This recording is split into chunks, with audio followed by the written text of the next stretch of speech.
कि 3 चीजें चूमने और चूसने से मर्द के जिस्म को ताकत मिलती है। अस्सलामुअलैकुम नाजरीन, औरत के जिस्म की सबसे नाजुक और हसास जगह उसकी शर्मगाह होती है, जिससे मर्द के नफ्स की हैवानियत ठंडी होती है। और मर्द के जिस्म में सबसे हसास हिस्सा मर्द का नफ्स होता है, जो औरत को बिस्तर पर जिस्मानी लज्जत पहुंचाने का जरिया होता है। हम बिस्तरी से पहले मर्द अमूमन औरत के जिस्म को गर्म करने के लिए औरत के जिस्म को चूमता और चूसता है, लेकिन औरत के जिस्म की 3 चीजें चूमने और चूसने से मर्द को ताकत मिलती है, जिसको आज की इस वीडियो में हम आपके साथ शेयर करेंगे।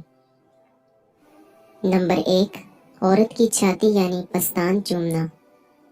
औरत के पस्तान चूमना हर मर्द का ख्वाब होता है, और जब मर्द औरत के पास जाता है तो हम बिस्तरी से पहले मर्द औरत की छाती यानी पस्तान चूमता और चूसता है, जो मर्द के दिमाग के लिए इंतहाई फायदेमंद होता है।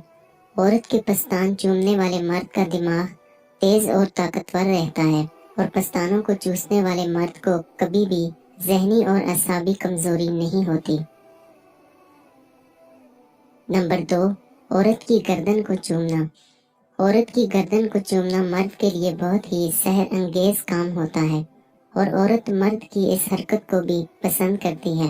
और जो मर्द औरत की गर्दन को चूमता है वो कभी भी मोटापे का शिकार नहीं होता, क्योंकि जब मर्द अपनी जुबान से औरत की गर्दन को चूमता है तो मर्द के जिस्म में गर्मी पैदा हो जाती है और मर्द को पसीना आना शुरू हो जाता है, जो मर्द के जिस्म की फालतू चर्बी को पिघला देता है, और मर्द कभी मोटा नहीं होता। नंबर 3, औरत की शर्मगाह चूमना। औरत की शर्मगाह से हर मर्द भरपूर लज्जत लेना चाहता है, और मर्द का ख्याल है कि औरत की शर्मगाह को चूमने से औरत भी ज्यादा जिनसी और जिस्मानी सुकून हासिल कर लेती है। जब मर्द औरत की शर्मगाह को मुंह लगाता है तो मर्द के जिस्म में हार्मोन्स खारिज होना शुरू हो जाते हैं, जो मर्द को जिस्मानी तौर पर मजबूत करते हैं, और हम बिस्तरी के दौरान मर्द की टाइमिंग को भी बढ़ाते हैं।